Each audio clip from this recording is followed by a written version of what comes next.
So hello everyone, welcome back to my channel, welcome back to my another video. বলো তোমরা সবাই কেমন আছো? আশা করছি ভালো আছো, আর আমিও খুব ভালো আছি।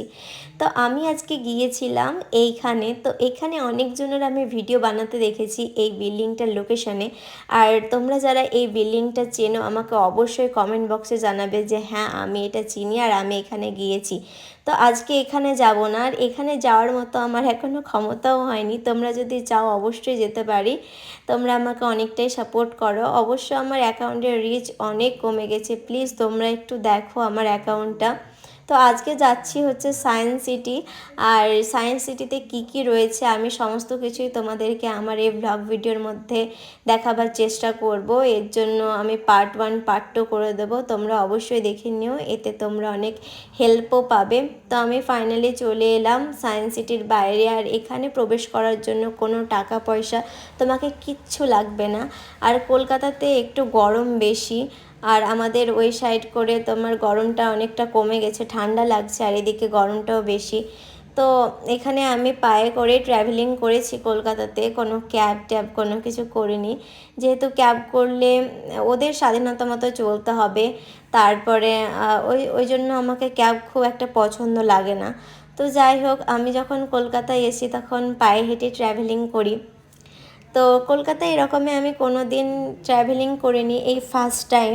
আমাদের কাছে থাকতেও এত একটা ভালো শহর আমি কোনো দিনও ট্র্যাভেলিং করিনি। ওই মাদের সঙ্গে এসছি, কাজে এসছি, তারপরে আবার চলে গেছি। তো যাই হোক, তোমরা এখান থেকে দেখে নাও সায়েন্স সিটিটা যে কীরকম লাগছে। আর সায়েন্স সিটির ওইদিকে যে বিল্ডিংটা রয়েছে তোমরা অবশ্যই চেনো, যারা যারা কলকাতায় এসছো বা সায়েন্স সিটি যারা যারা এসছো আমাকে প্লিজ কমেন্ট বক্সে জানাবে যে হ্যাঁ দিদি আমি এসছি সায়েন্স সিটি। আর তোমাদেরকে কীরকম লেগেছে, যারা যারা ঘুরেছো তারাও আমাকে কমেন্ট বক্সে জানাবে। তো আজকে আমি ঘুরছি সায়েন্স সিটি। তো পার্ট পার্ট করে আসবে, তোমরা দেখে নিও। আর চারিপাশটা তোমরা দেখে নাও, জাস্ট ওয়াও ছিল, লুকিং ওয়াও। তো আমি এখানে অনেকগুলো ভিডিও বানিয়েছি, যে ভিডিওগুলো আমি ইনস্টাতে অলরেডি পোস্ট করে দিয়েছি। তোমরা যদি দেখতে চাও আমার স্ক্রিনে নাম শো করছে, তোমরা সার্চ করে নিতে পারো। তো এখন যাব সায়েন্স সিটির ভেতরে। আর সায়েন্স সিটির ভেতরে ঢোকার জন্য ফার্স্ট অফ অল তোমাদেরকে পার হেড 70 টাকা করে টিকিট কাটতে হবে। তাছাড়াও তোমরা যদি আরও অনেক কিছু রয়েছে দেখার জন্য, সেগুলো যদি তোমরা দেখতে চাও তোমাদেরকে আরও মানে টাকা দিতে হবে, 350 টাকা করে পার হেড একজনার।